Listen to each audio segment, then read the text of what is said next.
Hello friends, आज के इस वीडियो में हम लोग कलरेशन इन फिशेज के बारे में देखने वाले हैं। यह MSc fourth semester subject ichthyology का टॉपिक है। तो साइनॉप्सिस से स्टार्ट करेंगे। साइनॉप्सिस में है introduction, definition, source of colour, colour changes in fishes, जिसमें पहला है मॉर्फोलॉजिकल कलर चेंजेस और दूसरा है फिजियोलॉजिकल कलर चेंजेस। उसके बाद है रेगुलेशन ऑफ कलर चेंजेस, जिसमें है लाइट, टेम्परेचर, स्टिमुलेशन और न्यूरल रेगुलेशन। उसके बाद है सिग्निफिकेंस ऑफ कलरेशन, फिर कंक्लूजन और लास्ट में हम लोग रेफरेंस देखेंगे। तो सबसे पहले इंट्रोडक्शन में देखते हैं। फिशेस में कलरेशन वेरी वेल डेवलप्ड होता है। कलरेशन का पैटर्न फिश की लाइफ स्टाइल से रिलेटेड होता है। कलर पिगमेंट स्पेशल सेल में पाया जाता है, जिसमें क्रोमैटोपोर्स प्रेजेंट होता है। इसी क्रोमैटोपोर्स के कारण ही फिश में कलर आता है। ये सेल्स इरेगुलर शेप की तरह होता है एंड इसमें ब्रांचेस प्रेजेंट होते हैं। क्रोमैटोपोर्स की कॉम्बिनेशन के कारण ही डिफरेंट कलर की फिशेस पाई जाती है।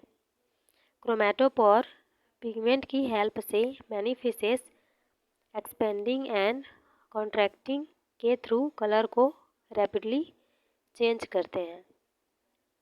जनरली फिशेस डार्कर और कोन अपर साइड होती है, क्योंकि फिश सन के डायरेक्ट कांटेक्ट में रहती है, जबकि वेंट्रल साइड लिटिल अमाउंट में कलर्ड होती है, क्योंकि सन रेस इसे एक्सपोज नहीं कर पाते हैं। Some fishes like gold fish की पूरी बॉडी ब्राइट कलर की होती है, जबकि डीप फिशेस में टोटल डार्कनेस के कारण पिगमेंट का लॉस हो जाता है, जिससे बॉडी डार्कर दिखाई देती है। अब हम लोग देखेंगे डेफिनेशन। क्रोमैटोपोर्स की प्रेजेंस एंड कॉम्बिनेशन के कारण फिशेस में डिफरेंट कलर शो होते हैं, और ये कलर का शो होना ही कलरेशन इन फिशेस कहलाता है। ठीक है, अब आगे देखेंगे सोर्स ऑफ कलर। फिशेस में कलर प्रोड्यूस करने के लिए क्रोमैटोपोर पाए जाते हैं, जो डर्मिस में इम्बेडेड होते हैं। क्रोमैटोपोर में डिफरेंट ग्रैन्यूल जैसे मेलानिन के कारण ब्लैक कलर होता है, ग्वानिन के कारण सिल्वर कलर होता है, कैरोटीनॉइड के कारण येलो और रेड कलर होता है। ये सब प्रेजेंट होते हैं, जो फिशेस में कलर के लिए रिस्पॉन्सिबल होते हैं। जब क्रोमैटोपोर में मेलानिन की क्वालिटी अधिक होती है तो उसे मेलानोपोर कहा जाता है, एंड जब ग्वानिन की क्वालिटी अधिक होती है तो ट्राइडोपोर कहा जाता है, एंड जब कैरोटीनॉइड की क्वालिटी अधिक होती है तो उसे ज़ैंथोपोर कहा जाता है। ठीक है, अब आगे देखते हैं। पिगमेंट ग्रैन्यूल्स के बेसिस पर क्रोमैटोपोर्स को फ्लोइंग पार्ट में डिवाइड किया जाता है। पहला हम लोग देखेंगे मेलानोपोर। इसमें मेलानिन पिगमेंट प्रेजेंट होता है। जब क्रोमैटोपोर में मेलानिन की क्वालिटी अधिक हो जाती है तो उसे मेलानोपोर कहा जाता है, जो ब्लैक कलर के लिए रिस्पॉन्सिबल होता है। इसका फॉर्मेशन अमीनो और ट्रायोसिन के थ्रू होता है, जो साइटोप्लाज्मिक ऑर्गेनेल से एसोसिएट होकर मेलानोसोम का फॉर्मेशन करता है। कभी कभी इसके थ्रू एक ब्रोविश ब्लैक पिगमेंट का भी फॉर्मेशन होता है, जिसे मेलानिन कहते हैं। जब मेलानोपोर फिशेस की स्किन पर मोर नंबर में एंड फंक्शनल होती है तो फिश का बॉडी कलर डार्क हो जाता है। इसका एग्जांपल है एंगलर फिश। यहाँ पे मेलानोपोर को भी दिखाया गया है, मेलानिन पिगमेंट। तो डायग्राम आप लोग बनाएंगे। उसके बाद देखेंगे ट्राइडोपोर। इसमें पिगमेंट मटेरियल ग्वानिन प्रेजेंट होता है, जो एक वाइटिस्ट सिल्वरी प्रोडक्ट है, जो रिफ्लेक्टली पावर शो करता है। जब क्रोमैटोपोर में ग्वानिन की क्वालिटी अधिक होती है तो उसे ट्राइडोपोर कहा जाता है। इन्हें मिरर सेल भी कहते हैं। इनके थ्रू वाइट या सिल्वरी वाइट या कभी कभी ब्लू कलर अपेयर होते हैं। इसका एग्जांपल है स्टील वॉलकर। ये ट्राइडोपोर का ये डायग्राम है। इसमें ग्वानिन पिगमेंट को दिखाया गया है। अब हम लोग आगे देखेंगे ज़ैंथोपोर। जब क्रोमैटोपोर में कैरोटीनॉइड की क्वांटिटी अधिक हो जाती है तो उसे ज़ैंथोपोर कहा जाता है। इसमें yellow, red and orange colour obtained होता है।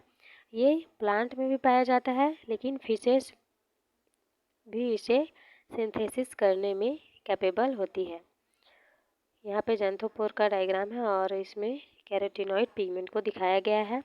जब ज़ैंथोपोर फिश की स्किन पर डिफरेंट टाइप से अरेंज हो जाते हैं तो फिशेस के बॉडी पर डिफरेंट टाइप के कलर अपेयर होते हैं, जिससे फिशेस अट्रैक्टिव एंड ब्यूटीफुल लगती है। इसका एग्जांपल है गोल्ड फिशेस। फिर है colour changes in fishes. Fishes की various species nutritive behaviour and reproductive behaviour के टाइम अपने कलर को चेंज करती है। इसकी यह एबिलिटी टू टाइप के कलर चेंज को शो करते हैं, मॉर्फोलॉजिकल कलर चेंज और फिजियोलॉजिकल कलर चेंजेस। अब पहला हम लोग देखेंगे इसमें मॉर्फोलॉजिकल कलर चेंजेस।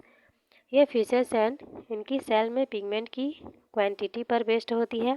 यदि पिगमेंट की क्वांटिटी इंक्रीज हो जाती है तो per unit area of skin chromatophores more functional हो जाते हैं एंड डिफरेंट टाइप के कलर को अपेयर करते हैं।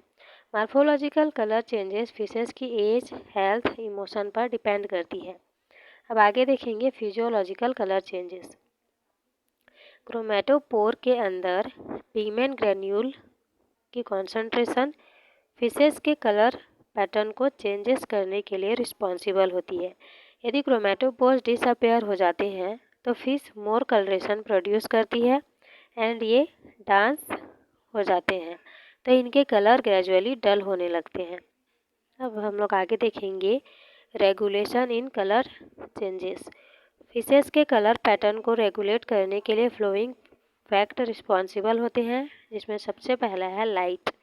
जब फिश की स्किन पर लाइट पड़ती है तो क्रोमेटोपोर एक्सपोज होती हैं एंड क्रोमेटोपोर स्कैटर हो जाते हैं, जिससे डिफरेंट टाइप के कलर अपेयर होते हैं एंड आई के through primary and secondary response किया जाता है। इसका एग्जाम्पल है टाइल फिश। अब आगे देखेंगे टेम्परेचर। टेम्परेचर इनडायरेक्टली फिश के कलरेशन को रेगुलेट करता है। Generally low temperature darkening effect cause करता है, जबकि हाइयर टेम्परेचर पिगमेंट कॉन्सेंट्रेशन के थ्रू कलर की लाइटिंग को शो करता है एंड डिफरेंट टाइप के कलर अपीयर होते हैं। इसका एग्जांपल है कैल्विन फिश। उसके बाद है स्टिमुलेशन। इनमें एक्सटर्नल स्टिमुलाई जैसे टचिंग हैबिट कलरेशन को इन्फ्लुएंस करते हैं, जिससे डिफरेंट टाइप के क्रोमेटोपोर एक्टिव हो जाते हैं एंड डिफरेंट टाइप के कलर अपेयर होते हैं। जबकि इंटरनल स्टिमुलाई इनके क्रोमेटोपोर सिस्टम मोर एक्टिव होते हैं एंड एक्स्ट्रा ऑर्डिनरी फॉर्म में इंड्यूस करती है। इसका एग्जांपल है लैम्प फिश। उसके बाद है न्यूरल रेगुलेशन। नर्वस सिस्टम के थ्रू कलर को रेगुलेट किया जाता है, जो एक स्पेशल टाइप के केमिकल सब्सटेंस न्यूरोह्यूमर को प्रोड्यूस करते हैं, जिससे क्रोमेटोपोर एक्टिव एंड फंक्शनल हो जाते हैं।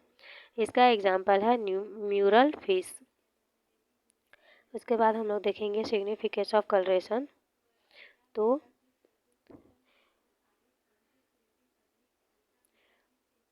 कॉन्केलमेंट and disguise. Various fishes species अपने प्रीडेटर एंड प्रे को स्पेसिफिक कलर पैटर्न के बेस पर डिस्गल्स करते हैं। इसके थ्रू इन्हें अपने प्रे को कैप्चर करने में हेल्प मिलती है। साथ ही साथ इनके प्रेडेटर इन्हें अवॉइड करते हैं। अमेजॉन लीफ फिश में body structure and body colouration water में पाई जाने वाली फ्लोटिंग लीफ से ग्रेटली रिजेंबल करती है। उसके बाद है डिस्ट्रप्टिव कलरेशन। सम फिश में irregular size, shape and colour के पैचेस पाए जाते हैं, जो एब्जॉर्वर साइट को कंफ्यूज करने के लिए रिस्पॉन्सिबल होती है। इसका एग्जांपल है एमिया, कानवा और एक्सेट्रा। इसमें कैडल फिन के पास डार्क स्पॉट पाए जाते हैं, जो एनर्जी को हाईली कॉन्सेंट्रेट करता है। ये स्पॉट जस्ट लाइक आई को अपीयरेंस कर देता है, जिससे एनिमी को ये लगता है कि कैडवल फिन उसका हेड है एंड उस पर आई प्रेजेंट है। अब देखेंगे एग्रेसिव पर्पस। कभी कभी कलरेशन एग्रेसिव पर्पस के लिए होता है। ये एक ऐसी डिवाइस है जिससे फिश एनिमी एंड प्रेडेटर दूर भागता है। इसका एग्जाम्पल है एंथेनेरियस,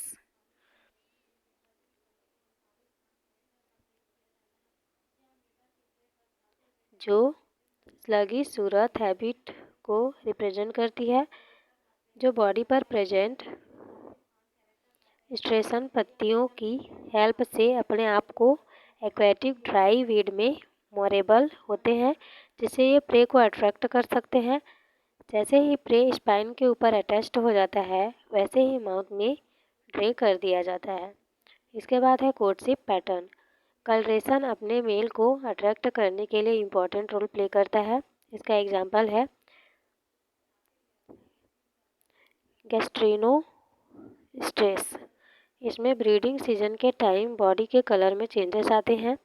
मेल की बैली रेड कलर एंड फीमेल की सिल्वरी होती है, जो ब्रीडिंग सीजन को रिप्रेजेंट करती है। उसके बाद है colour pattern help in taxonomy. Different fishes जैसे मिस्टस, बर्बस एक्सेट्रा में अपना स्पेसिफिक कलर पैटर्न होता है, जिसके बेस पर टेक्सोनॉमिस्ट इन्हें कैटेगराइज करते हैं। इनके spines, lips, margin, scales, colour and species to species variety करते हैं, जिनके थ्रू इन्हें क्लासिफाई करने में हेल्प मिलती है। उसके बाद है कंक्लूजन। फिश में कलरेशन वेरी वेल डेवलप्ड होते हैं। कलर पिगमेंट स्पेशल सेल में पाया जाता है, जिसमें क्रोमेटोपोर पाया जाता है। इसी क्रोमेटोपोर के कारण ही फिश में कलर आता है। क्रोमेटोपोर्स के कंपटीशन के कारण ही डिफरेंट कलर की फिशेस पाई जाती है। क्रोमेटोपोर में डिफरेंट पिगमेंट ग्रेन्यूल जैसे मेलानिन, ग्वानिन, कैरोटीनॉइड प्रेजेंट होते हैं, जो फिशेस में कलरेशन के लिए रिस्पॉन्सिबल होती है। फिश में कलर पैटर्न को रेगुलेट करने के लिए कई factor like light, temperature, stimulation, neural regulation responsible होते हैं।